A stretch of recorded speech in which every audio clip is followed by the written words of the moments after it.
Bonjour! Alors, faut-il des compétences techniques pour faire de l'intelligence artificielle? Eh bien oui, eh bien non. Oui, il faut des compétences techniques pour les data scientists, pour les ingénieurs et pour tous ceux dont c'est le métier. Il ne faut pas de compétences techniques spécifiques pour les experts métiers, mais par contre, ils doivent comprendre l'univers de l'intelligence artificielle. Première raison, c'est qu'en fait, pour que les projets d'intelligence artificielle réussissent, il faut des experts métiers qui définissent le besoin et qui voient si les usages sont compatibles avec le monde réel.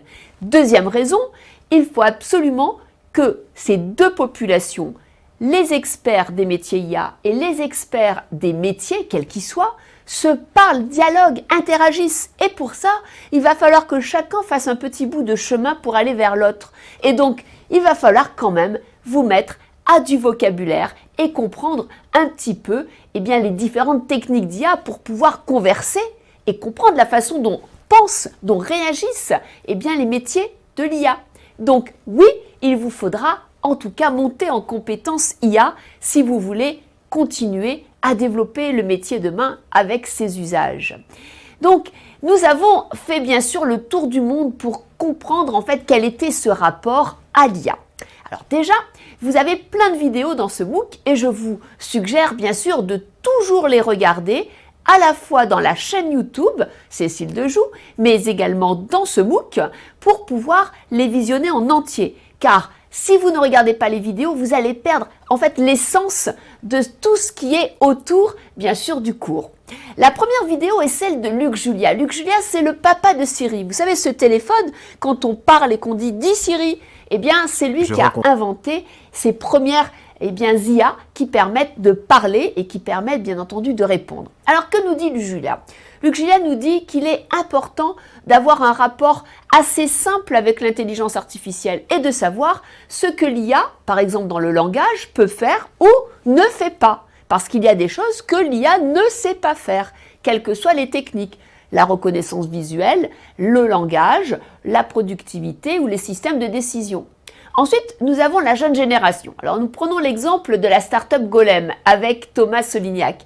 Thomas Solignac, en fait, nous explique que, quelles que soient les techniques utilisées, c'est très important de dédramatiser parce qu'en fait, ce ne sont que des techniques. L'IA est là pour nous faciliter, bien entendu, la compréhension du monde et nous offre de nouveaux usages, mais c'est pas si compliqué que ça si on voit simplement l'IA dans sa version technique. Alors nous avons rencontré Caroline Vignolet chez Thales à Montréal.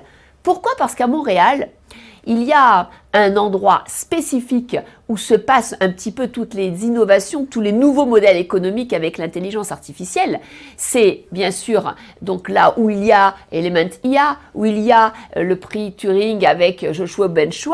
Donc cet endroit regroupe des acteurs dont Thales. Et Thales, là-bas, imagine des modèles économiques avec de l'IA. Mais il y a aussi des commerciaux, il y a aussi des managers. Et donc, ils travaillent ensemble à la Digital Factory de Thales avec de nouvelles méthodes de management. Caroline nous parle de flat management et dès le départ, ils ont mis en place des codes, des valeurs, des vocabulaires, des mots, des points communs pour pouvoir converser parce qu'autrement, ils étaient beaucoup trop éloignés dans leur monde spécifique. Donc tout ça pour vous dire qu'il faut un rapport simple à l'IA et que ce rapport simple, il est confirmé par ces interviews.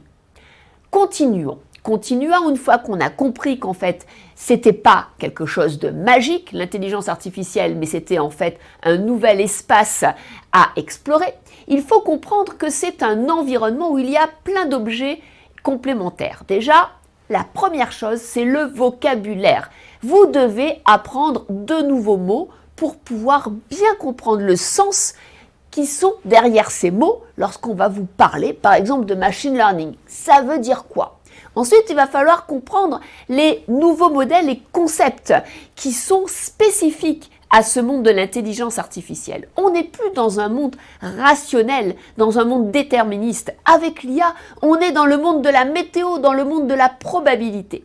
Ensuite, il y a des étapes, des process spécifiques à différentes techniques qu'on pourra évoquer. Et puis, il va falloir que vous appreniez à passer d'un métier sans IA à un métier avec IA, même si elle se fait de façon, j'allais dire, discrète, invisible. Donc, c'est très important que vous soyez au fait de ce qui se passe lorsque, par exemple, vous allez avoir un objet qui va faire de la traduction automatique. Et puis, il y a des outils et des métiers spécifiques. Donc, première idée importante, il faut maîtriser le vocabulaire spécifique lié à l'intelligence artificielle. Alors, pour maîtriser ce vocabulaire, nous allons vous donner tout à l'heure une astuce, mais surtout, je voudrais vraiment vous donner des éléments pour vous convaincre qu'il est important de partager le même vocabulaire avec les experts métiers et les métiers nouveaux qui émergent avec l'intelligence artificielle. Déjà, nous avons demandé à Mathieu Montes, professeur de bioinformatique au CNAM, qui fait, lui, de l'intelligence artificielle dans son quotidien, pourquoi c'était important donc de partager ce vocabulaire. S'il devait retenir quelques mots, quels seraient ces mots? Alors pour lui, il y a des mots qu'il faut absolument bien cibler, comme la modélisation. Qu'est-ce qu'une représentation? Qu'est-ce qu'en fait des descripteurs? Qu'est-ce qu'un algorithme? Et quelles sont les méthodes d'apprentissage? Quand nous sommes allés voir à Boston Stéphane Hu, eh bien nous avons appris autre chose. Stéphane Hu, vous savez, il est de formation philosophique et il travaille dans un copyright center.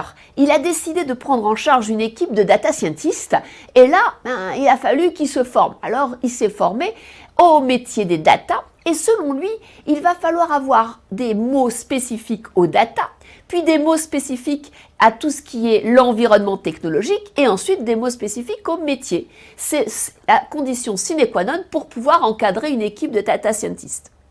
Ensuite, à Montréal, avec John Sabat, qui a cofondé une start-up très en vue qui s'appelle Seed.ai, eh bien, nous avons compris quelles étaient les étapes d'un projet IA.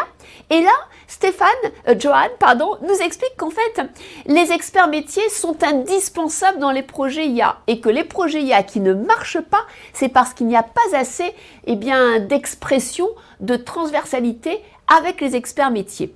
Et là, donc dans le vocabulaire de Johan Sabat, il nous met en lumière l'importance en fait des étapes dans le métier, dans le projet IA, et il nous montre comment les mots-clés spécifiques à la description, la valorisation, l'intégration et la reconnaissance sont essentiels. Ensuite, nous avons rencontré David Oma. David Oma s'occupe de tout le e-learning à Harvard et il monte des programmes spécifiques sur l'intelligence artificielle pour les dirigeants et les exécutives. Et donc, il nous explique dans son interview qu'en fait, il y a des personnes clés dans les projets IA et que ce vocabulaire ne doit pas être simplement technique, il y a également des personnes clés à identifier. Donc, vous voyez bien là, qu'il y a un besoin confirmé par nos experts de partager un vocabulaire. Alors, le vocabulaire, il est bien sûr composé de multiples mots. Nous, ce qu'on a proposé, de vous offrir, c'est un lexique. Dans ce lexique, il y a une vingtaine de mots qui sont les basiques de l'univers de l'intelligence artificielle. Alors, il y a par exemple data mining. Qu'est-ce que c'est data mining? Data mining, c'est l'extraction de connaissances à partir de données. Ensuite, on a la définition du big data. Big data, ce sont des données massives, mais ce qui est intéressant, c'est que ça s'oppose au small data. Small data, ce sont donc peu de données, mais ce sont surtout des expressions utilisées dans des modèles qui vont être des modèles liés à l'IA symbolique, qui est une autre catégorie d'IA. Autre mot, le traitement du langage naturel. Alors, c'est quoi? C'est une discipline de l'intelligence artificielle et ça recouvre la compréhension et la génération de paroles telles que le ferait un humain.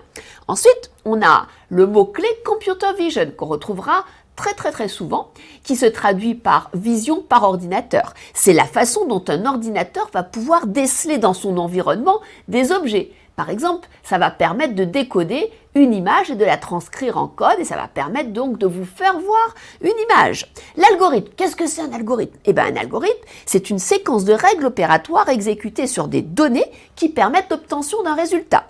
On continue avec, par exemple, le machine learning, la technique qui aujourd'hui est la plus développée en intelligence artificielle.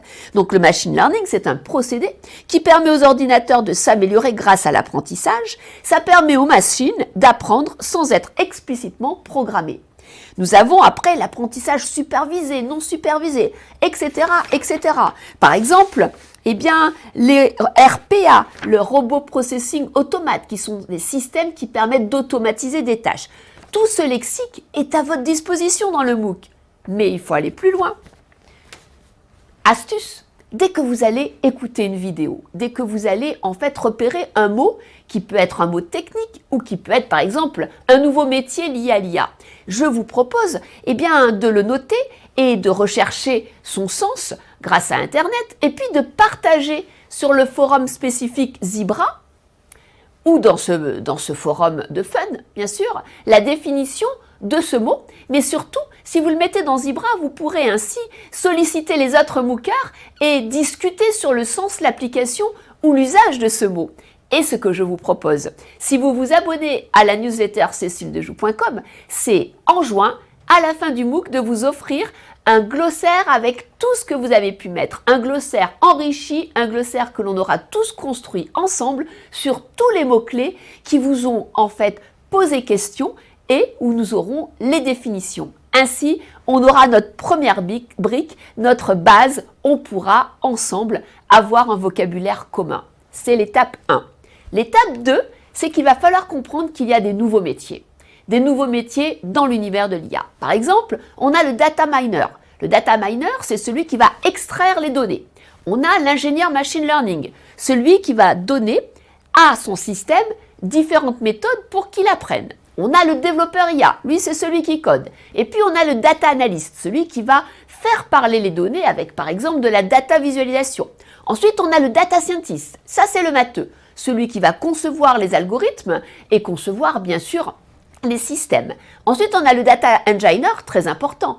Lui, c'est celui qui va permettre eh bien, de prendre les modèles et de voir s'ils sont imbricables dans les systèmes informatiques de l'entreprise.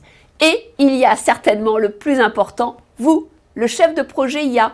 Le chef de projet IA, c'est celui qui va poser la question et qui ensuite, tout au long eh bien, de la création de l'IA, va voir si c'est faisable. À la fin, il verra si c'est exploitable comme résultat et si si ça vaut le coup de mettre une IA pour avoir un tel résultat. Parce que dans bien des cas, très souvent, l'IA coûte trop cher, c'est trop coûteux un temps et ça permet d'engager trop de ressources par rapport aux résultats que l'on obtient. Donc parfois, il vaut mieux ne pas faire d'IA. Et ça, c'est souvent le chef de projet IA qui pourra avoir cette vision.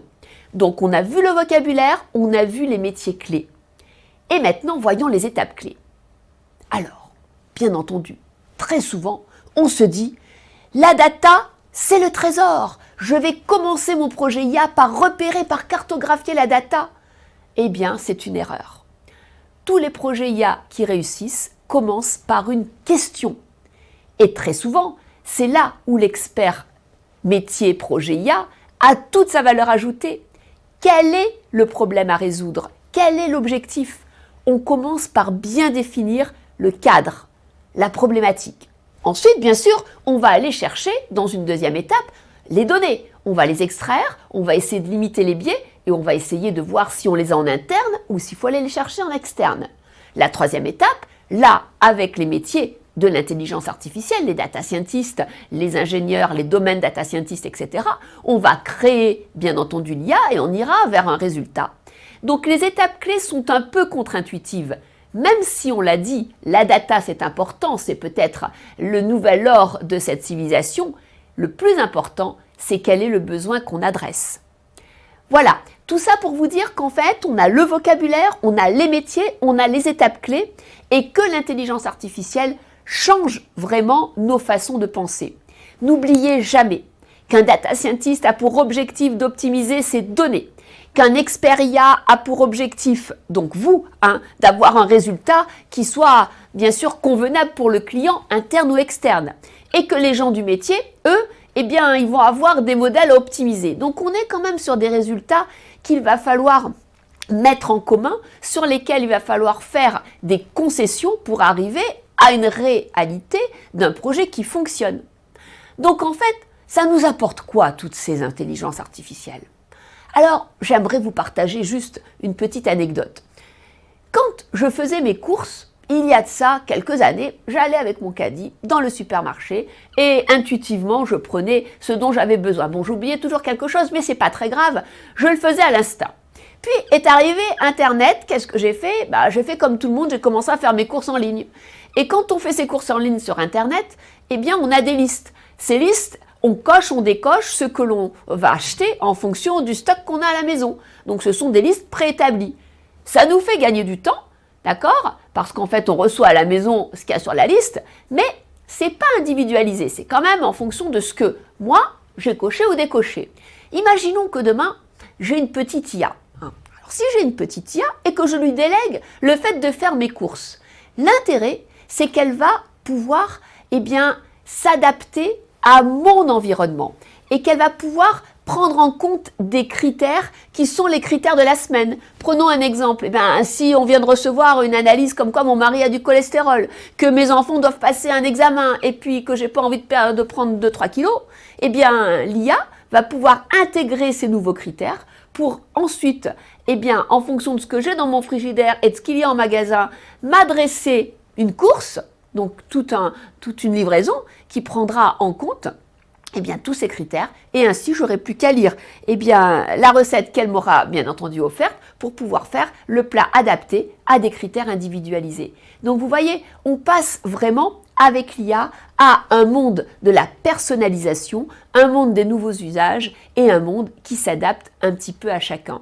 Voilà cette première session qui s'achève où on vous rappelle l'essentiel, le vocabulaire, les métiers, le projet IA et le fait que vous, des experts métiers, vous devez apprendre à dialoguer avec tous ces nouveaux métiers liés à l'IA parce que vous avez bien compris qu'ils sont dans un univers de logique et que la logique, ça s'apprend. À bientôt!